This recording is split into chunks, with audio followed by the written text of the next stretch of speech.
Saludos revolucionarios, bienvenidos a este nuevo directo de miércoles donde vamos a desgranar algo de geopolítica, algo de nacional en España y vamos a desenmascarar toda esa basura que nos meten desde los medios mainstream. Dadme un segundo para que compruebe que la emisión, que por cierto, este miércoles la voy a hacer solo a través de Kik y de TikTok. No voy a emitir por YouTube, aunque luego cuando tenga la grabación del directo la subiré a YouTube, pero hoy hago streaming o el directo solo por TikTok y por Kik. Así que si queréis seguirme por ahí, de maravilla. Y si no, pues lo podréis ver en diferido en mi canal de YouTube. Recuerdo que la gente que quiera participar en los comentarios solo puedo leer con esta plataforma los que me hacéis por Kik. Si me escribís por TikTok no lo voy a poder leer, ¿vale? Lo podré leer pues luego más tarde cuando vea las reacciones del directo. Un segundito y empezamos. Vale. Perfecto. En fin, vamos a darle al directo. Hoy vamos a hacer un ejercicio de reflexión, así que quiero que penséis en alguien que conozcáis. No tiene que ser nadie famoso, puede ser tu vecino, tu cuñado, alguien del trabajo, alguien que un día fue de izquierdas o que simpatizaba con la izquierda o simplemente que creía que las cosas podrían cambiar y que ahora dice que todos son iguales, que da igual lo que votes, que el sistema está tan podrido que no merece ni el esfuerzo de pensar en él. ¿Tenéis ya a esa persona? Pues muy bien. Porque vamos a hablar de esa persona que todo el mundo seguro conoce. Y vamos a hablar porque vamos a hablar de ese desencanto que parece una conclusión lógica y honesta. Y es en realidad el mayor triunfo que puede apuntarse el sistema en su contra. No te estoy llamando idiota, te estoy diciendo que hay un mecanismo muy sofisticado, muy viejo y muy efectivo y que tiene nombre. Se llama hegemonía. Voy a contaros quién la descubrió y por qué la historia importa. Antonio Gramsci era un político e intelectual italiano de principios del siglo XX, fundador del Partido Comunista Italiano, periodista, teórico político, un tipo con una cabeza descomunal y una salud muy precaria, que en 1926 fue detenido por el régimen fascista de Mussolini y encerrado en la cárcel. En el juicio, el fiscal pronunció una frase que se ha quedado para la historia. Dijo literalmente: hay que impedir que este cerebro funcione durante 20 años. 20 años querían silenciarlo y no lo consiguieron. Desde la cárcel, con pluma y cuadernos que pasaban por la censura del régimen, Gramsci escribió más de 3.000 páginas de notas, reflexiones y análisis que hoy conocemos como los cuadernos de la cárcel. Y en esas páginas, encerrado y enfermo, desarrolló el concepto que a mí me parece de los más útiles en el siglo XX para entender cómo funciona el poder. El concepto es la hegemonía. Y ojo, porque cuando Gramsci habla de hegemonía no está hablando de algo abstracto o académico, está hablando de algo muy concreto, está hablando de cómo una clase social consigue que las demás acepten su visión del mundo como si fuera la única visión del mundo posible. Voy a poneros un ejemplo que creo que todos vamos a reconocer. ¿Cuántas veces habéis escuchado la frase no hay alternativa? No hay alternativa a los recortes, no hay alternativa al mercado, no hay alternativa a este modelo económico que concentra la riqueza en cada vez menos manos, mientras el resto se pregunta si va a poder pagar el alquiler el mes que viene. ¿De dónde viene esa idea? ¿La habéis pensado vosotros o os la han repetido tantas veces, de tantos sitios distintos, que ya forma parte de vuestro paisaje mental como si fuera un hecho físico, como la lluvia o la gravedad? Eso es exactamente la hegemonía. No es propaganda burda, no es alguien con un altavoz gritándote lo que tienes que pensar. Es algo mucho más sutil y mucho más eficaz. Es conseguir que los valores, los marcos y los intereses de una clase dominante sean percibidos por toda la sociedad como sentido común, como lo natural, como lo que es, en lugar de como lo que conviene a alguien concreto que sea. Gramsci lo explicaba así: la clase dominante no manda solo porque tenga el ejército y la policía. Eso es el poder coercitivo, el poder bruto, el que se usa cuando todo lo demás falla. El poder real, el poder duradero, es el que opera en los consensos, en los valores compartidos, en lo que la gente da por sentado sin cuestionarlo. Yo llegué a esto de una manera bastante personal. Hubo un momento en el que me encontré ante una pregunta que no sabía responder bien. ¿Por qué la gente que objetivamente más pierde con este sistema es muchas veces la que más lo defiende? Y no es una pregunta retórica ni condescendiente, es una pregunta real, incómoda, que si eres honesto te obliga a reconocer que la respuesta no puede ser simplemente porque son tontos o porque están manipulados. Eso no explica nada. Eso es mirar por encima del hombro a la gente que en el fondo está en la misma situación que tú. La respuesta de Gramsci es más interesante y, por supuesto, más respetuosa. No es que la gente sea tonta, es que el sistema lleva décadas construyendo un relato coherente sobre cómo funciona el mundo, quiénes son los buenos y los malos, qué es posible y qué no. Y ese relato se distribuye a través de los medios, de la educación, del entretenimiento, del lenguaje cotidiano. Y si nadie te ofrece un relato alternativo igual de coherente, igual de accesible, igual de conectado con tu vida real, te quedas con el que hay. Y eso no es estupidez, es el resultado lógico de décadas de trabajo hegemónico. Y aquí es donde esto deja de ser historia y se convierte en actualidad. Porque lo que Gramsci describía desde una celda italiana en los años 30 está pasando exactamente ahora mismo, delante de vuestros ojos, en España y en toda Europa. Pensad en el lenguaje político de los últimos años. Pensad en cómo ciertos términos han colonizado el debate público de una forma que hace 10 años habría parecido imposible.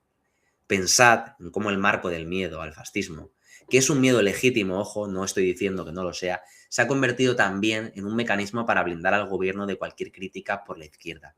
Si criticas al PSOE, le haces el juego a Vox. ¿Os suena?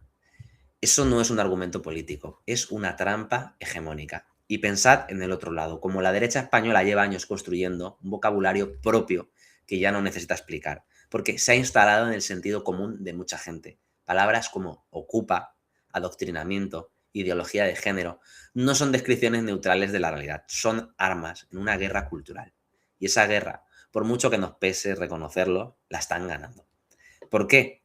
No porque tengan más razón, sino porque llevan más tiempo trabajando el terreno cultural.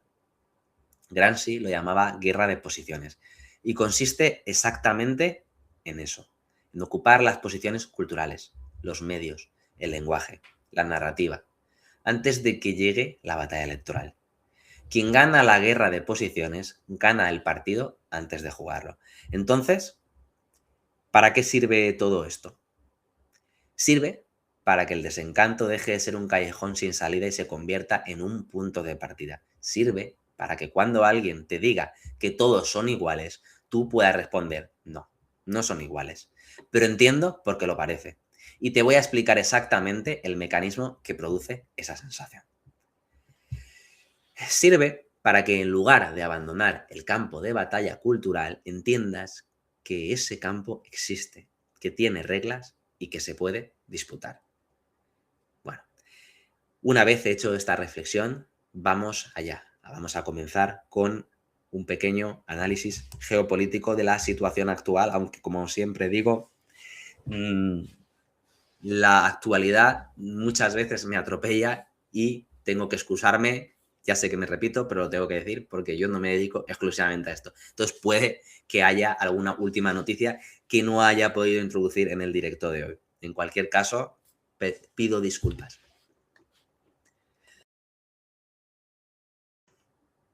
Por cierto, perdonad también por mi voz porque estoy un poco acatarrado y estoy ahí al límite del ataque de tos.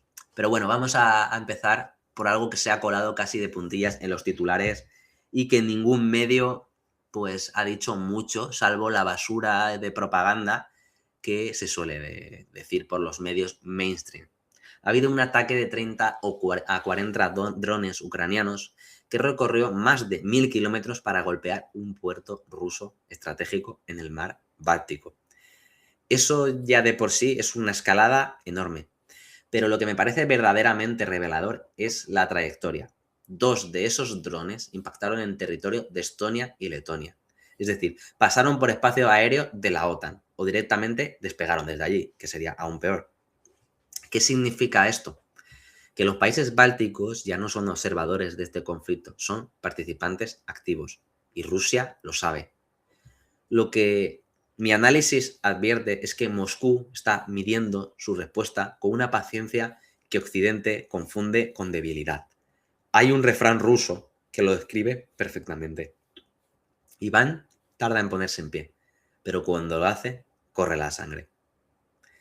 La tolerancia rusa ante provocaciones desde territorio OTAN está llegando a su límite. Y si no cambia la dinámica, una respuesta contundente contra los bálticos es cada vez más probable. En fin, vamos a viajar ahora al Golfo porque el 28 de febrero Estados Unidos y el Estado ocupante de Palestina y genocida de Israel lanzaron la operación Furia Épica contra Irán y la respuesta iraní no se hizo esperar. El 19 de marzo, un misil iraní golpeó directamente la ciudad industrial de Ras Laffan en Qatar, el complejo de GNL más grande del mundo, que representaba casi una quinta parte del suministro global de gas licuado. Qatar Energy ha suspendido oficialmente su producción. La planta Pearl GTL de Shell sufrió daños severos y el gas en Europa ya subió un 45%. Ahora bien, lo que no se está contando bien es cuánto va a tardar esto en recuperarse. Estamos hablando, según los especialistas, de entre 18 meses y 5 o 6 años. Y quiero especificar que cuando hablo de especialistas que se dedican a la perforación y al mantenimiento de estas instalaciones y no hablo de especialistas, de tertulianos que entienden de todo, ¿vale? Esto lo dicen especialistas en la materia de la energía, del gas y del petróleo. Bueno, ¿y por qué tardaría tanto o por qué va a tardar tanto en recuperarse? Pues porque las piezas industriales dañadas, los recipientes de presión, los trenes de licuefacción se fabrican a medida y por encargo. No hay stock, ¿vale? Solo Rusia, China y Estados Unidos tienen capacidad para producirlos. Europa, que necesita el gas con más urgencia que nadie, no puede fabricar porque carece del gas barato que necesita su propia industria siderúrgica. Es un círculo vicioso brutal. Es decir, aunque Europa tuviese la capacidad industrial de fabricar estas partes o estos materiales o estas piezas, al tener la energía vetada, tan cara y con tan difícil acceso, es inviable que puedan construir aunque tengamos las fábricas, ¿vale? Y aquí viene la parte que más me preocupa, porque va a llegar a las mesas de las familias más vulnerables. Y cuando digo a las mesas, es literalmente a las mesas. Esto no es ningún eufemismo. Rusia produce alrededor del 40% del fertilizante mundial y Qatar otro 30%. Europa no produce prácticamente nada porque el encarecimiento del gas lo hace inviable. Combinad eso con el encarecimiento del diésel para la maquinaria agrícola y tenéis una temporada de siembra de primavera de 2026 gravemente comprometida, por no decir catastrófica. Pero bueno, no quiero asustar a nadie. El golpe en los precios de los alimentos lo vamos a notar en pleno verano del 2026. Así que a lo mejor más de uno se tiene que quedar sin vacaciones. Esto no es especulación futura, porque ya hay datos de familias en Italia que en la cuarta semana del mes no pueden alimentarse. Ahora vamos al epicentro estratégico de todo, el estrecho de Ormuz. El estrecho de Ormuz, en su canal navegable más estrecho, tiene apenas 2.700 metros de ancho. Por ahí pasa el 20% de todas las exportaciones de crudo del planeta. Y Irán lo cerró prácticamente en su totalidad, dejando a 20.000 marineros a la deriva en el mar. Estados Unidos anunció que destruyó un arsenal subterráneo iraní con misiles antibuque en la costa Y Trump llegó a decir que quiere que el estrecho esté bajo control conjunto de Estados Unidos e Irán. Eso por sí solo es una declaración geopolítica enorme. Reconoce implícitamente que no puede controlar Hormuz sin Irán. Cualquier intento de ocupación de las islas cercanas sería una misión suicida.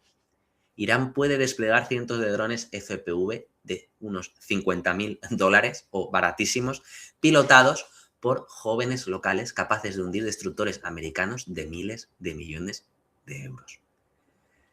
Y llegamos al último punto, el elemento que conecta todo. Rusia lleva apoyando a Irán desde el primer día del conflicto. Aviónica, propulsión, sistemas de puntería, los famosos drones Geran 3 y China está empezando a involucrarse activamente al ver que Irán tiene posibilidades reales de resistir. Para Moscú, esto no es excepcional. La caída de Irán abriría Asia Central y el Cáucaso a la desestabilización occidental y amenazaría directamente los 3.000 kilómetros de frontera rusa con Kazajistán. Por eso, Lavrov ya está hablando abiertamente de que muchos expertos creen que ya estamos en una tercera guerra mundial, dado que los conflictos de Ucrania e Irán e Israel están completamente interconectados. La conclusión que yo saco de todo esto es simple.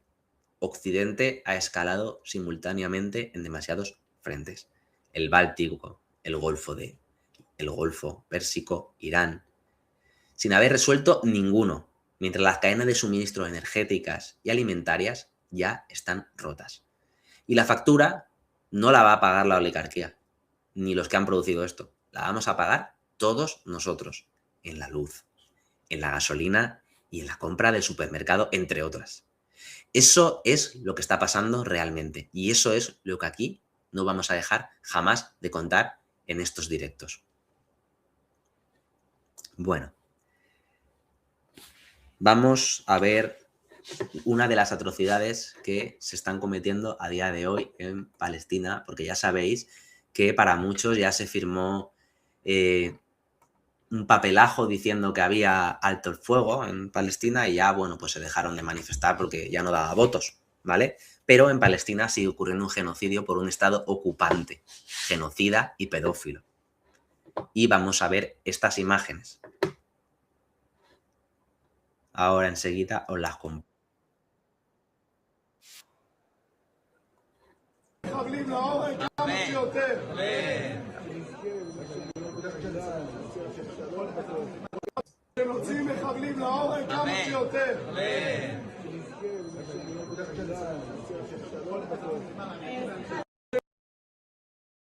Bueno, a ver, el cerdo este.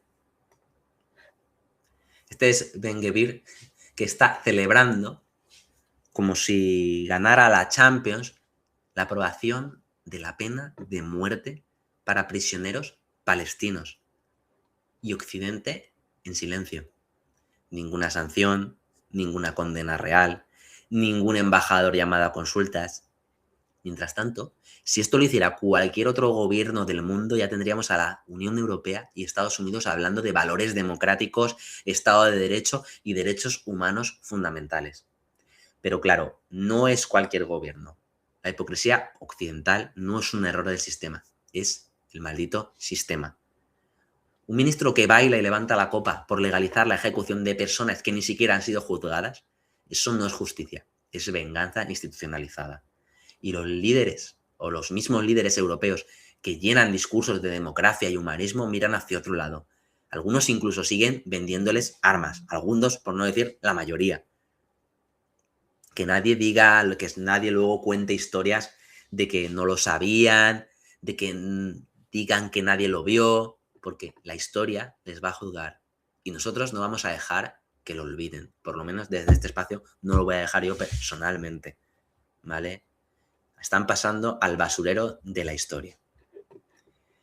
En fin, vamos a hacer un poquito de repaso a vídeos cortitos que me han parecido interesantes, que los voy a compartir con vosotros.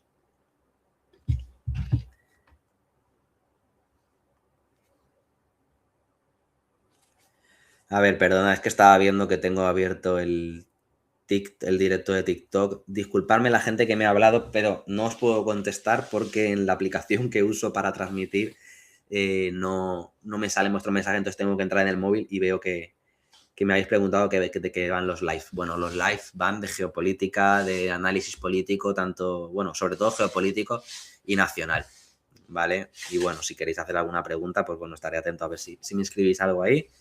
Y si se me olvida, lo siento, ¿vale? Bueno, continúo con esta. Vamos a ver vídeos rápidos porque he elegido unos cuantos para que veáis. Este es cortito. Vamos a ver qué nos cuenta el tío sinvergüenza, genocida y pedófilo Trump. And if France or some other country wants to get oil or gas, they'll go up through the Strait and Hormuz Strait. They'll go right up there and they'll be able to fend for themselves. I think it'll be very safe, actually, but we have nothing to do with that. What happens in the Strait, we're not going to have anything to do with, because these countries, China will go up and they'll fuel up their beautiful ships and they'll leave and they'll take care of themselves. There's no reason for us to do it. We hit them hard. We'll be leaving very soon. And if France or some other country wants to get... Bueno, pues nada, aquí en resumidas cuentas, el donut demente o demenciado, pero literalmente, no como insulto, dice que ellos ya han terminado la guerra. Bueno, esto lo dice hoy, mañana dirá otra cosa, pero bueno, que dice que han acabado la guerra y que nos apañemos, que si queremos petróleo, que ya abramos nosotros el estrecho de Hormuz, que la misión ha sido todo un éxito, ¿vale? Bueno, esto es lo que dice hoy, mañana ya veremos qué dice. Que os voy a poner uno de estos vídeos que la verdad que Irán está dando un repaso a Estados Unidos en todos los ámbitos. O sea, Hollywood se ha quedado en una película de serie B con respecto a toda la propaganda que está elaborando el Estado de Irán, ¿vale? O sea, increíble la lluvia de vídeos de tipo Lego y de otros que han estado haciendo que son una maldita maravilla. Así que dura 2 minutitos y os lo voy a poner porque merecéis verlo.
Bueno, la verdad es que estos vídeos que están haciendo y este en concreto son una maravilla, una verdadera pasada.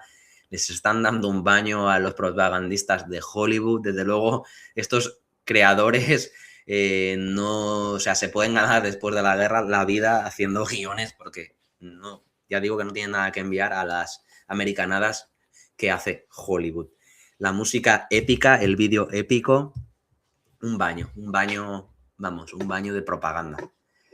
Bueno, pues nada, seguimos. Ahora vamos a viajar a Ucrania porque esto también es una maravilla. O sea, tenemos una guerra aquí en Ucrania, pero vamos a ver qué pasa aquí. Але були теж тут, в Іспанії. Пане Трясенков, доброго дня. Михайло Ткач, Українська правда. Скажіть, будь ласка, а ви зараз в відрядженні чи Відпустці. в відпустці? Так. І народний депутат може проводити відпустку за кордон? власний рахунок. За власний рахунок? Так. Ага, наскільки я знаю, що можна тільки виїжджати депутатам відрядження, навіть жінкам. Ну, тобто це законна, да, процедура? Так. Ага. І ви виїжджали в минулому місяці, в цьому, тобто ви і Ну, я відряджений. в лютому ви були відряджені, а ви були теж тут, в Іспанії у родині. М? Але були теж тут, в Іспанії у родині. Ні, я був в Малазі. В Малайзії? А Так. тут не було? Ну, і сюди заїжджав. Ага, я зрозумів. Так. Скажіть, будь ласка, а стосовно об'єктів, які використовує ваша родина, наскільки я розумію, Льорет Дель Мар – один об'єкт. Це кому він належить? Ви там орендуєте, чи це власність ваша родина? Де в Лореті? Льорет Дель Мар. Ну ви щойно там були. Немає. Ви щойно там були. Ну. Там в аптеку їздив. Ні, я розумію. Потримінка.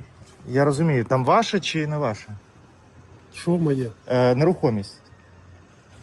Ні. Не ваша. А тут дружини квартира. Так. Ага, просто у вас в декларації зазначено користування. Так. Ага, тобто вона користується. Ну, тобто- зараз же я буду подавати декларацію. Ага, Ну. вона купила. Так. А в якому році в цьому, так? Чи в минулому? Минулому. Ага. І тут квартира, а скільки площа, скільки коштує? Ну, в декларації ви все побачите.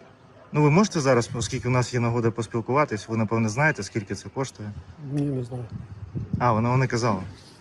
Ага. А ваша дружина була вашою помічницею?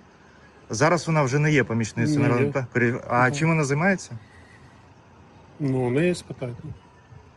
Ну, вона працює чи вона не працює? Працюю. Ага, тут.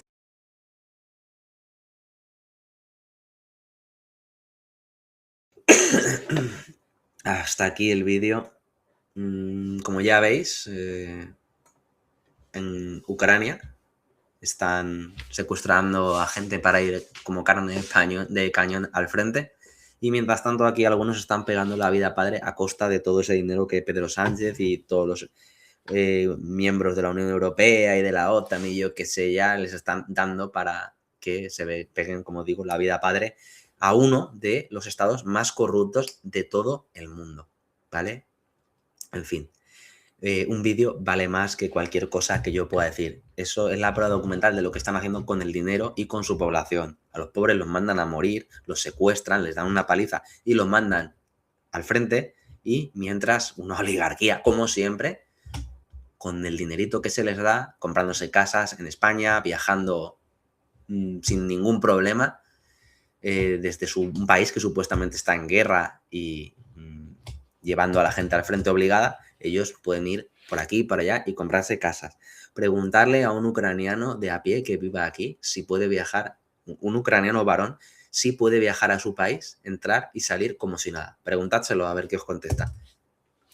En fin, pasemos con otro vídeo repulsivo, porque esto ya es una muestra de calidad humana que tiene esta gente. צריך להפריד, להם סיכוי שאדם אני היום בגילי, אכנס למקלט שיש שם Que מסתננים. no quiere compartir un refugio con infiltrados negros, inmigrantes. זה פשוט לא יקרה. אז אנחנו צריכים להבין שיש פה אחריות, ואנחנו יודעים שזה Eso lo dice la ciudadana de un estado ocupante de otro, ¿vale? Que ni siquiera es su tierra. Es un estado ocupante, genocida y pedófilo. צריך להפריד, להם מיגוניות בנפרד, ולכם בנפרד, אין לערבב את שניכם. סיכוי שאדם אני היום בגילי. Pues eso, que tienen que tener sus propios refugios, porque son la raza elegida, ¿vale? Nada más que comentar. Creo que ya... Y aquí tenemos a otra de esas ratas, a ver qué nos cuenta. אני מגבה את לוחמי צה"ל בכל סיטואציה. גם אם המחיר האגבי הוא ילדים או נשים או לא מעניין אותי. No le importa matar a אנחנו niños ni מגבים את mujeres. הלוחמים שלנו בכל מחיר. ולא משנה מה התוצאה. קודם כל גיבוי מלא. ובג'נין אין אזרחים חפים מפשע. בג'נין אין ילדים No hay niños תמימים. inocentes, no hay civiles אותם אלו inocentes. שנולדו Aquellos bebés palestinos que nacieron en 2006 durante la evacuación del asentamiento colono de Gush Katif ב-2006 בגירוש מגוש קטיף, הם Son הנוח'בות של hoy los terroristas de 2026 ב-7 2026. באוקטובר. ולכן אין לי כהוא זה No tengo absolutamente ningún sentido de la piedad para mis enemigos. כהוא זה איזושהי תחושה של רחמים על האויבים שלי. אני מגבה את לוחמי צה"ל בכל סיטואציה. גם אם המחיר האגבי Bueno, הוא ילדים או נשים או לא מעניין אותי. yo me quedo con que, אנחנו aunque el daño colateral, bueno, esto lo dice Daniel Mayakovsky, pero es que suscribo sus palabras. Aunque el daño colateral sea matar a niños y mujeres, no me importa nada. Hay que apoyar a nuestros soldados. En la ciudad de Jenin no hay niños inocentes. Son los terroristas de hoy. Bueno, ¿qué podemos comentar? Que estos son los que van a repartir democracia, carnes de democracia y van a tumbar regímenes. Estos. Bueno. Y para que no se os olvide, os voy a poner las imágenes de Cuba. Ah, no, no es Cuba, es Estados Unidos, ¿vale? Lo digo porque a lo mejor os interesa que aquí no hay bloqueo, está el capitalismo maravilloso, pero viven así. Así que, bueno, vamos a ver este minuto de gloria de Estados Unidos, porque mientras se gasta 9.000 millones de dólares diarios en mantener la guerra, ¿cómo tiene a su población? Vamos a ver. Estos van a ir a salvar a Cuba. We are standing on holy ground, and I know that there are angels all around. Let us praise him, praise Jesus now. We are standing in his presence on holy ground. Thank you very much. Appreciate you. Thank you.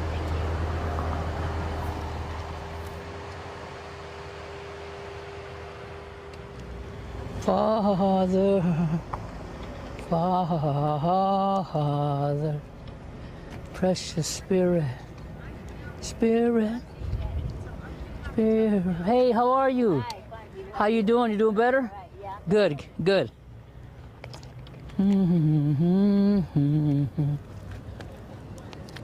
Sobre las 5. Suficiente. Este es el estado del país a nivel interno que se permite ir a liberar otros países y cuestionar a otros países. Curiosamente, países que tienen petróleo y recursos. En fin. Volvamos con el donut clásico demente, pedófilo y genocida. Porque os cuento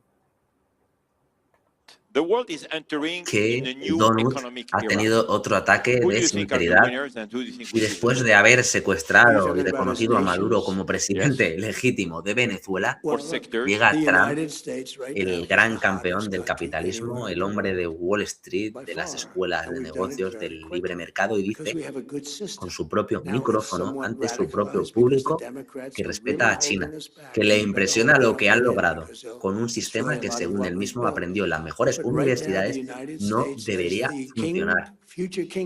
Pero funciona. Vaya si funciona. Produce más coches que nadie, saca a cientos de millones de la pobreza, planifica su economía, invierte en industria, protege su mercado y Trump, sin quererlo o quizás sabiendo exactamente lo que hace, acaba de dar la razón a todo lo que el establishment mediático lleva décadas negando. El capitalismo funciona cuando se aplica con soberanía, con planificación y sin que te estén saboteando desde fuera. Y ahora esperad como el círculo, esperad a que cómo va a reaccionar el circo mediático, porque van a intentar digerir esto, van a retorcer las palabras, van a sacar el contexto, van a sacarlas de contexto, van a decir que no era lo que quiso decir, porque su trabajo no es informar, es proteger el relato, bla, bla, bla, bla, bla, pero el relato está lleno de fisuras y por ahí entra la luz y la luz es la verdad. Bueno. Y ahora vamos a Asia, porque la gente ahora es súper entendida en Taiwán y se permite opinar de cualquier cosa, pero yo les voy a poner este vídeo para que conozcan de primera mano lo que se piensa allí.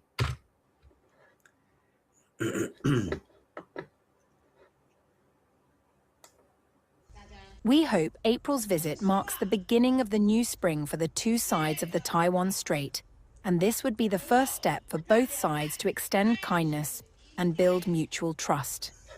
Maintaining peace at the two sides of the Taiwan Strait is not just Taiwan's hope, but it is also the expectation of China, what Beijing hopes for. We will work hard for cross-strait peace and stability, making positive efforts, and let the whole world feel at ease. Bueno, pues una alta funcionaria taiwanesa pide paz y diálogo con China. Y los medios occidentales no te lo van a contar, porque están muy mudos con respecto a este tema. No es la única que ha alzado la voz, no es una minoría dentro de Taiwán que opine así, ni mucho menos. Porque, por ejemplo, el Kuomintang, uno de los principales partidos de Taiwán, lleva años defendiendo la distensión con Pekín y el diálogo como única salida real al conflicto. Hay sectores muy amplios de la sociedad taiwanesa que no quieren ser el próximo tablero de ajedrez de Washington, que no quieren morir en una guerra que no es suya y que prefieren la reunificación pacífica a convertirse en la nueva Ucrania del Pacífico. Pero eso no lo vas a ver en la BBC, ni en la UNO, ni en El País. No lo verás en la CNN tampoco, porque el relato que interesa a Estados Unidos y a los vasallos europeos necesita un Taiwán monolítico, combativo, democrático frente al autoritarismo. Un Taiwán que justifique los miles de millones en ventas de armas que Washington les lleva colocando a la isla año tras año. Y luego veamos las baterías de interceptores, la eficacia que tienen. Una verdadera estafa. La voz de quienes quieren paz no encaja nunca en ese guión. Entonces simplemente no existe. Y los medios mainstream financiados por los intereses de Estados Unidos y la OTAN callan porque son sus amos. Y esto no es información. Esto es simplemente propaganda y gestión de relato arreglo a los intereses de Estados Unidos. Y mientras tanto, las voces taiwanesas que abogan por la negociación, la confianza mutua y la estabilidad en el estrecho siguen ahí. Hablan, se organizan, ganan elecciones locales. Solo tienes que rascar un poco para encontrarlas. El problema es que muy pocos medios quieren que las encontréis. Pero bueno, desde aquí os vamos siempre a ofrecer este tipo de información para que veáis que no es la basura que os cuenta la realidad. El pueblo taiwanés merece decidir su futuro, no servirle a los intereses geoestratégicos de una potencia que está a 10.000 kilómetros de distancia. Y eso hay que tenerlo claro y los taiwaneses lo saben muy bien. En fin. Pausa para toser. Y continuamos con otro vídeo.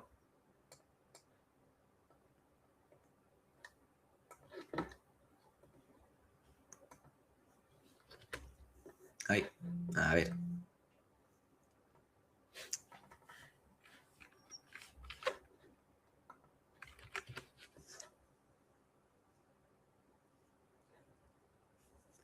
Estas palabras de Trump es que son oro puro. Hang around with losers actually because it makes me feel better.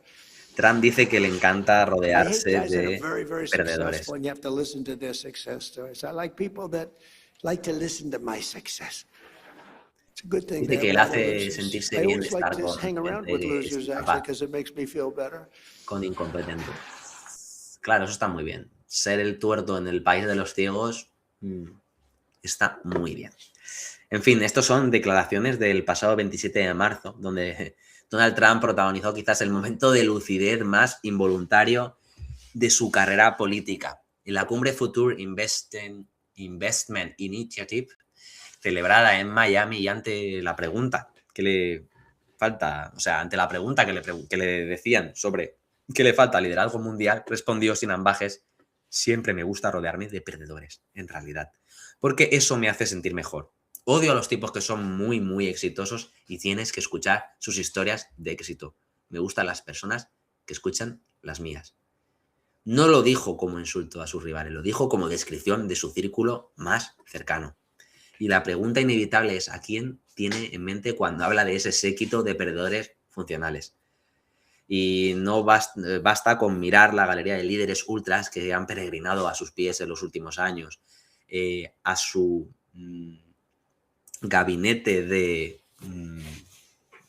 voceros o como los quiera llamar, pues se unen otros como Javier Milei, Santiago Abascal, Jair Bolsonaro, que se reunieron todos en Buenos Aires en 2024 bajo el paraguas de la CEPAP, la conferencia conservadora de la que Trump es referencia máxima. Y creo que, bueno, pues un poco hay que decir de estos personajes, pero lo ha dicho ya Trump, le gusta rodearse de perdedores. No son aliados en igualdad, son simplemente unos franquiciados de una marca que él posee. Milei es el más entrenado de todos y el más entregado a la vez. Ha modelado su imagen, su retórica y hasta sus gestos corporales a imagen del trumpismo. Viaja a Washington a pedir audiencias, acepta condiciones económicas, se disculpa por hablar castellano y a cambio recibe palmaditas en el hombro. El león que ruge en Buenos Aires maulla cuando está frente a su amo. Bolsonaro intentó ser el Trump brasileño, pero perdió. Procesado judicialmente, sin pasaporte en varios momentos, ha pasado de ser el gran referente de la derecha latinoamericana a depender de la buena voluntad de Washington para sobrevivir políticamente. Un perdedor en el sentido más literal del término trumpiano. Y seguimos con Abascal, que completa el cuadro europeo. Ha visitado Argentina 3 veces desde la llegada de Milei al poder. Consolida redes de ultraderecha. Se fotografía con cuanto líder trumpista y asesino y pedófilo se encuentra. Pero Vox sigue sin llegar, tristemente para ellos, al poder en España, ¿vale? Otro que escucha las historias de éxito ajenas. Otro de la corte del bufón Trump.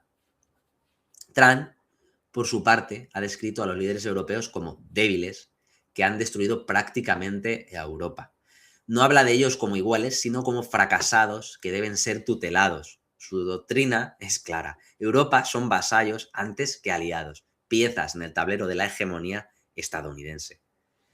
La frase de Miami no fue un lapsus, fue un manual de relaciones internacionales. Trump no busca socios, busca audiencia, cipayos y tiene de sobra, como podéis ver.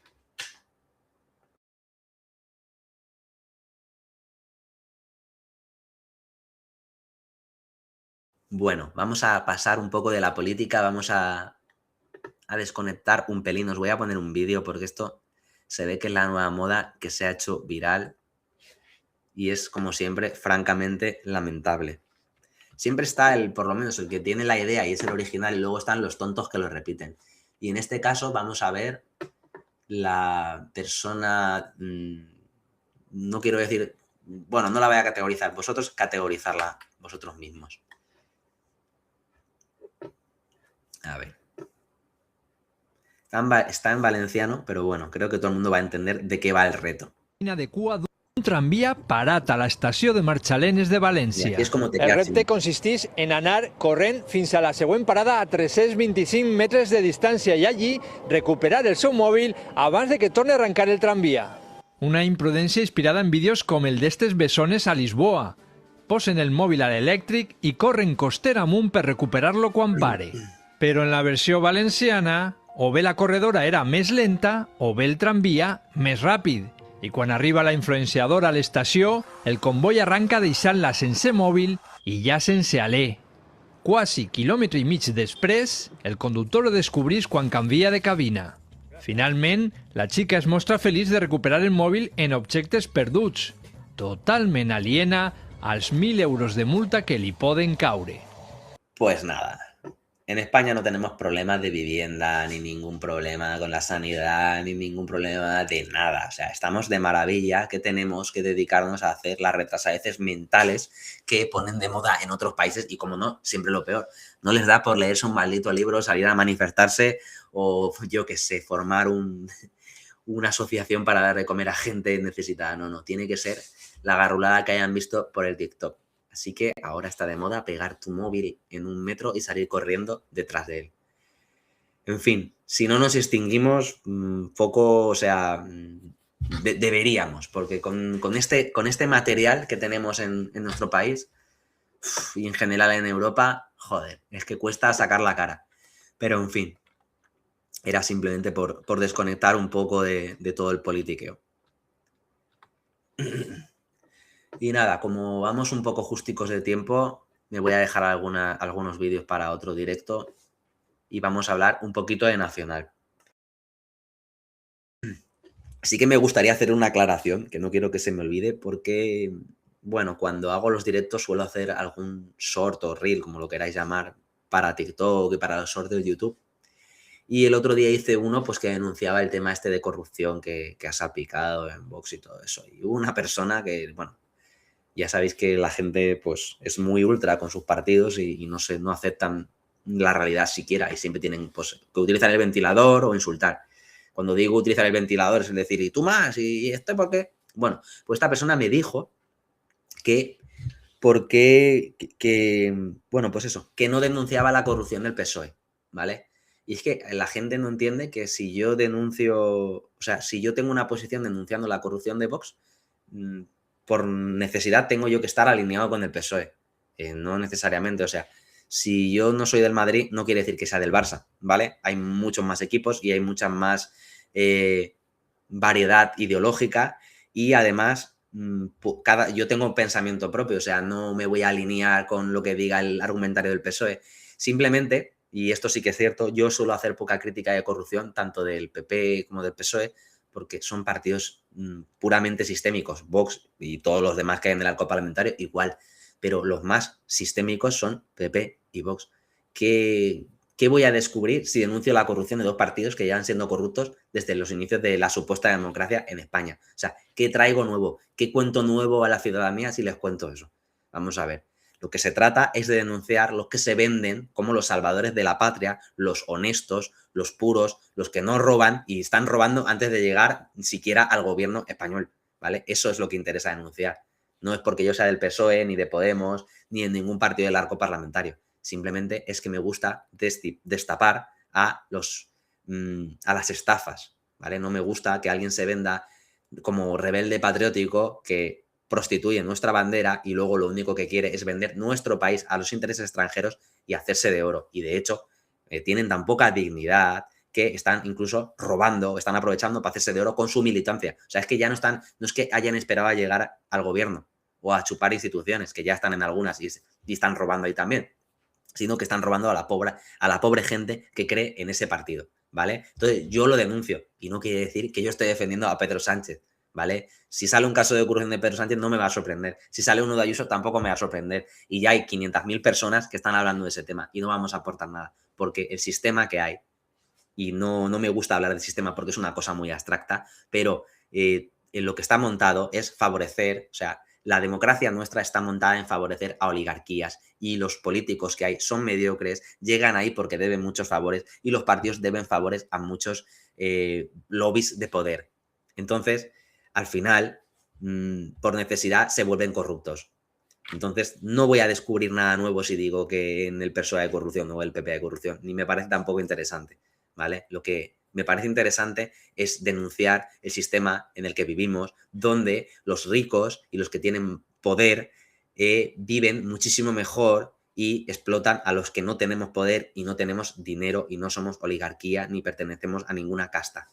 Y eso de casta no me gusta decirlo porque me encasilla un poco con una persona, pero bueno, es lo que hay. No pertenecemos a ninguna familia importante, a ningún apellido y todos los días nos tenemos que levantar a las 6 o a las 7 de la mañana para trabajar. Pero desde luego lo que no voy a permitir es que un falso vendepatrias venga aquí a apoderarse de la clase obrera y a decir que él está con nosotros cuando lo único que quiere de nosotros es engañarnos o engañar a esa gente para que se crea que va a defender España cuando lo único que quiere y que está demostrando continuamente es hacer negocio y no trabajar porque lleva toda la vida sin pegar pala al agua. Y eso a mí me podrán criticar de lo que queráis, pero llevo trabajando desde los 16 años, ¿vale?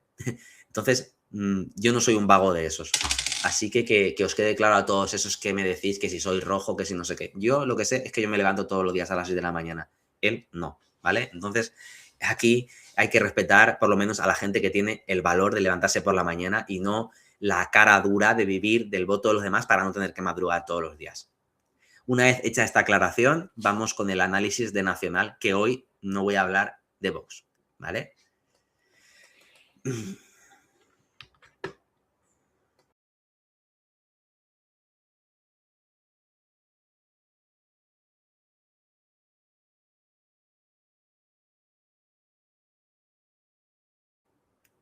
Bueno, aunque es un partido residual, pero tienen más presencia en tertulias y en espacios que, vamos, que cualquiera en esas condiciones. Así que vamos a hablar, pues, de otro capítulo en esta guerra fratricida de las supuestas izquierdas, ¿vale? Así que vamos a señalar las contradicciones, y es que resulta que llevaban más de 1 año y medio vendiendo a su militancia que Sumar era el enemigo, que eran incompatibles, que la pureza ideológica no se negocia, que ellos eran la izquierda de verdad y que con los traidores de Yolanda Díaz ni agua. Eso era el discurso oficial hasta hace ¿cuánto? Vamos a ver, hasta el 24 de marzo de 2026, cuando la propia Ione Belarra todavía decía en público que irían con IU, sí, pero con Sumar de ninguna manera, que el modelo era Extremadura, que ellos solos podían. Pasan 6 días, 6, y de repente Pablo Fernández sale ante los micrófonos a decir que la mano está tendida a todos los actores, incluyendo a Sumar, y que no ponen absolutamente ningún requisito. ¿Qué pasó entre el 24 y el 30 de marzo? Tal vez los números, los encuestadores, la realidad. Porque claro, ya les pasó en Aragón, en Castilla y León, se quedaron sin escaños, sin representación, sin nada. Y si van solos a Andalucía sin coalición, resulta que tampoco tienen derecho a subvenciones electorales, ni espacios en medios, ni acceso a debates, o sea, sin pasta, sin pantalla y sin altavoz. Y ahí es cuando el orgullo se guarda en el cajón y empiezan las tragaderas. Y yo hago aquí un paréntesis. Si se venden para eso, ¿creéis que ahora que se venden como rebeldes, cuando si supuestamente volvieran al gobierno, iban a tener la fuerza para imponerse? ¿O harían lo que hacen siempre, que es doblegarse por el miedo a quedarse fuera?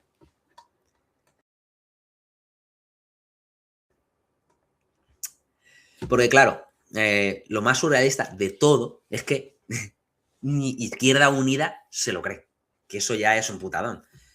Fuentes de Izquierda Unida señalan que entre lo que se dice ante los micrófonos y lo que se habla en la mesa de negociación hay un abismo y que de momento no ha habido avances relevantes.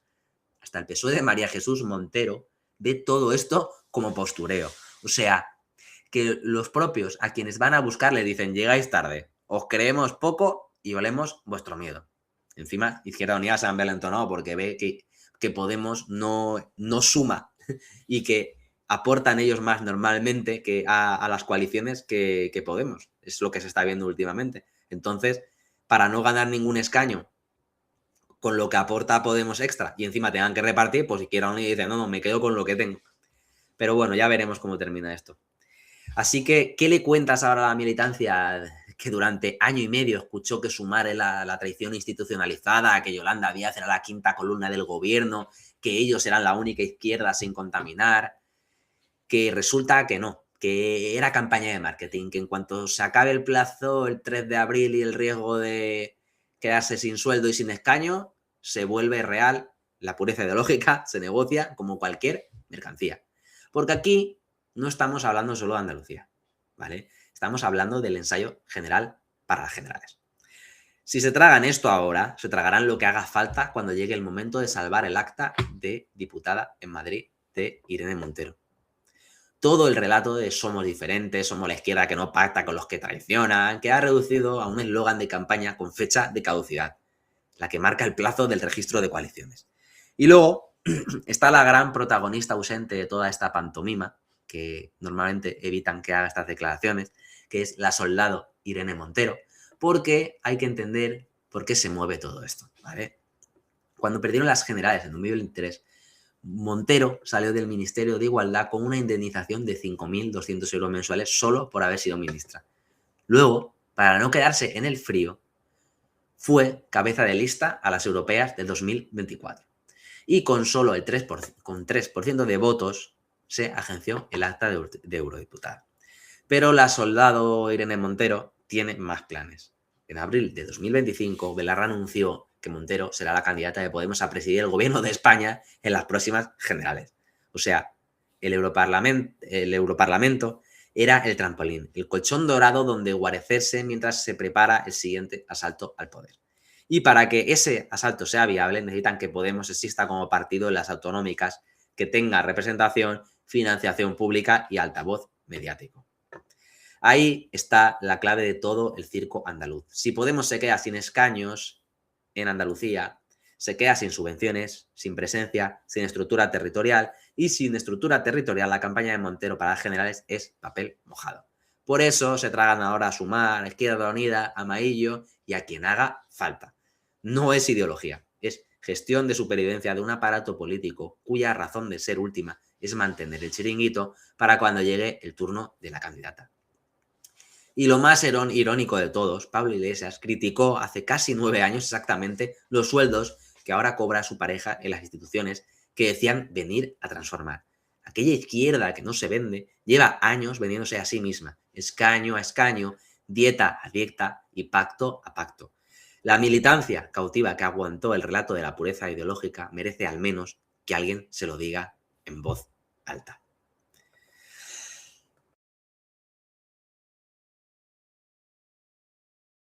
Bueno, estamos llegando al final del directo y la voz me está matando, pero bueno, vamos a acabar como sea.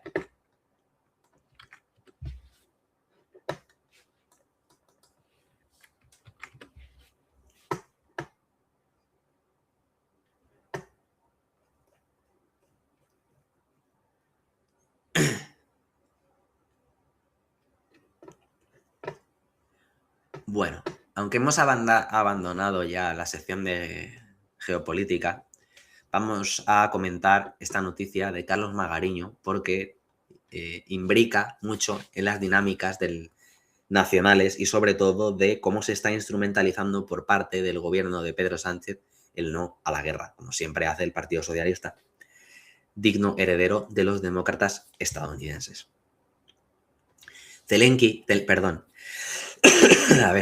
Zelensky estuvo esta semana en el Parlamento británico y dijo algo que debería haberle costado muchos más titulares de los que costó. Dijo que Ucrania ha enviado 200 expertos militares antidrones a Oriente Medio para defender a la región de los drones iraníes. 200 expertos. Irán respondió como era de esperar. Si Ucrania opera en nuestra contra, los objetivos ucranianos también están sobre la mesa. Paren un momento y piensen en lo que esto significa. Llevamos años escuchando que el apoyo a Ucrania es apoyo a un pueblo invadido, a la democracia, a la soberanía nacional. Pero resulta que ese mismo ejército, con ese mismo armamento que nosotros le estamos pagando, con esos mismos fondos, ahora está operando en el entorno del conflicto de Gaza y del Golfo Pérsico.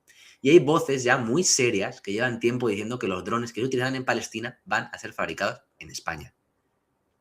Entonces, ¿alguien me explica cómo funciona esto? Porque Sánchez cierra o dice que cierra el uso de una base a Estados Unidos y eso se vende como un gesto heroico de soberanía. Pero mientras tanto, el ciclo completo sigue girando. Los contratos de armamento, las patentes tecnológicas, los fondos de inversión extranjeros, el entramado bancario con intereses sionistas, todo eso sigue. El ciclo no se detiene por un titular. Y aquí entra algo que creo que es clave para entender cómo nos manipulan. Nos han matado la dialéctica. Nos han acostumbrado a pensar en instantáneas, en fotogramas. Zelensky hoy pide ayuda, entonces es el héroe. España hoy cierra una base, entonces es soberana. Pero la realidad no funciona así. El capital, el poder, la guerra son ciclos, son movimientos, son como el agua. No puedes analizar el ciclo del agua mirando solo el río y olvidarte del hielo en la montaña y del vapor en las nubes. Y lo más sangrante de todo es la equiparación de Ucrania con Palestina. Que dos pueblos bajo ocupación son iguales, dicen. Por tanto, son lo mismo. Ese es el nivel de razonamiento que nos ofrecen. Pero, entonces, ¿por qué para Ucrania hay cheques en blanco, el 5% del Producto Interior Bruto en armas, movilización total de Europa, y para Palestina hay proceso de paz, solución de dos estados y básicamente la nada. ¿Por qué se exige a Rusia un alto el fuego sin negociación previa, pero para Gaza llevamos más de 2 años mirando cómo revientan niños y médicos dando ruedas de prensa sobre cadáveres? La respuesta es sencilla y brutal. Porque a Estados Unidos le viene perfecto mantener encendido el frente ruso. Y porque los intereses económicos entre las élites europeas y el proyecto sionista no han desaparecido, aunque la opinión pública ya no aguante más imágenes del genocidio. Von der Leyen dijo el año pasado que Europa comparte los valores del Talmud. Y aquí estamos viendo cómo esos valores se traducen en política exterior concreta, en drones, en contratos, en expertos militares desplegados. El no a la guerra selectivo no es una contradicción del sistema, es el sistema funcionando exactamente como está diseñado.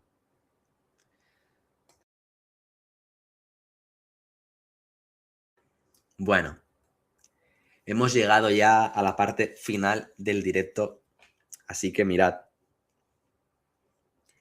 Llevamos décadas escuchando la misma cantinela, que la globalización era progreso, que si la producción se iba fuera era porque era más eficiente, que el libre mercado nos iba a hacer más ricos a todos.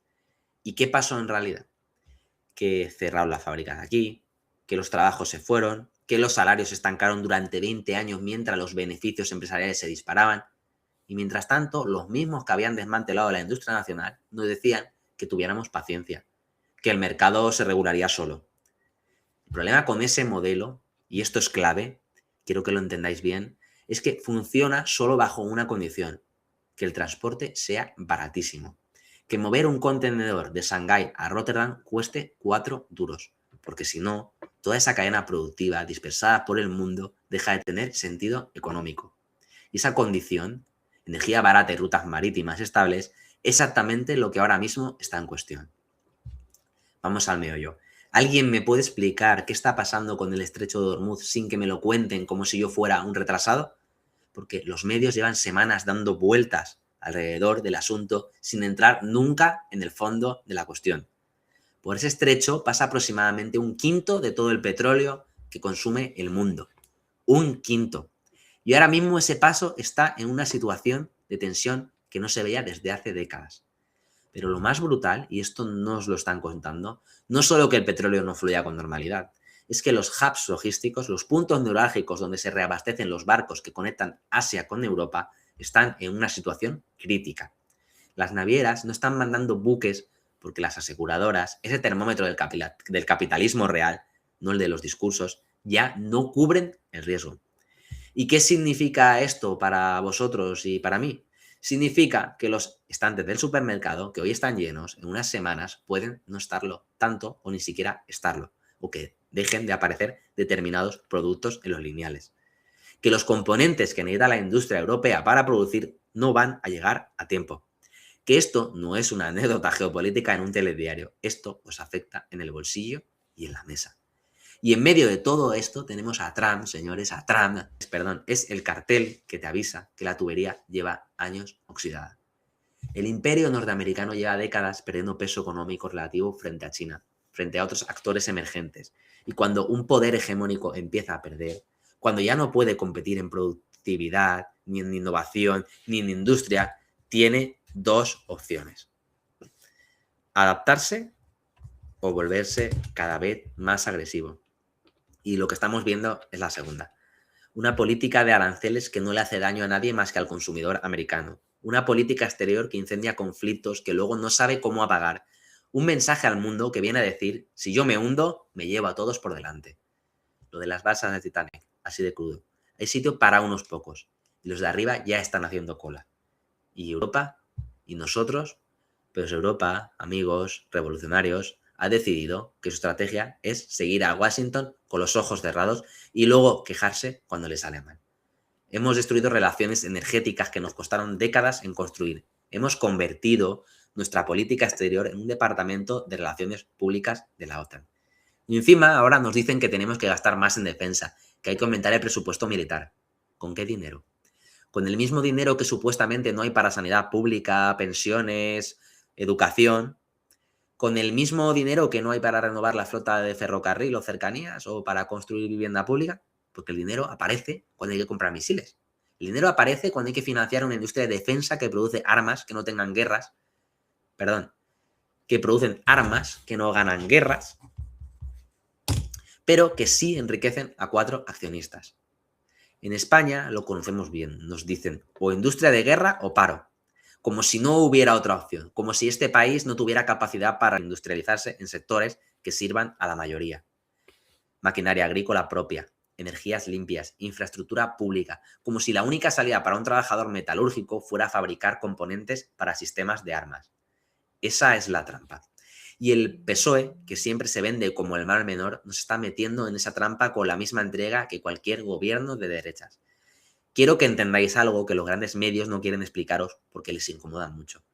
El poder de Estados Unidos en el mundo no descansa solo en sus portaaviones, descansa en el dólar, en que el comercio mundial se haga en dólares, en que si necesitas petróleo tienes que comprar primero dólares. Eso le da a Washington un privilegio brutal, puede imprimir dinero, endeudarse sin límite y que el resto del mundo absorba ese coste. Pero ese privilegio está erosionándose cada vez más. Hay países, no pocos y no pequeños, que están buscando alternativas, que están firmando acuerdos en otras divisas, que están diciéndole al sistema financiero de Washington que ya no quieren seguir pagando las facturas de un sheriff que solo sabe resolver los problemas a tiros. Esto no pasa de un día para otro, pero está pasando.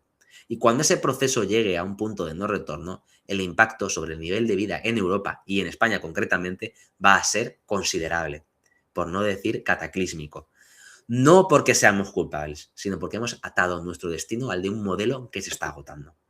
Mirad, yo no os traigo esto para meteros el miedo en el cuerpo, os lo traigo porque creo que tenemos derecho a saber qué está pasando, porque me parece una falta de respeto que los medios mayoritarios traten estos temas como si fueran asuntos técnicos que solo entienden los expertos. Esto no es técnico, esto es político, nos afecta a todos. Es una decisión sobre quién paga los platos rotos de un sistema que beneficia a muy pocos, a cada vez a menos. Y la única respuesta que tiene sentido, la única que históricamente ha funcionado, es la organización, la presión social. Hacer que a los que mandan les cueste más mantenernos como espectadores pasivos de sus guerras que escucharnos. La pregunta que deberíamos hacerle a cada político que pide nuestro voto es esta. ¿A quién beneficia lo que propones? Y si la respuesta no incluye a la mayoría trabajadora de este país, ya sabemos de lo que vale ese voto. En fin, esto es todo por hoy. Si os ha gustado, pues espero que el próximo miércoles me sigáis acompañando. Ya digo que subiré el directo a YouTube. Si queréis seguirme en YouTube, encantadísimo. Compartid, darle me gusta, porque ya sabéis que todo lo que salga del mensaje hegemónico en las redes sociales es muy difícil de colocar, pero con vuestra ayuda este vídeo puede llegar a mucha gente. Así que bueno, si queréis que profundice en algún punto en el próximo directo, hacer alguna propuesta, si os parece útil, por supuesto compartir o me dejáis un comentario, me escribís por mensaje directo y por supuesto que la información que circule, que si no circula no sirve de nada. Ha sido un placer estar aquí, lamento que tengo la voz hecha polvo y he tenido que cortar muchas veces el audio, pero es lo que hay. Cuidaros mucho y que tengáis una muy feliz semana, revolucionarios.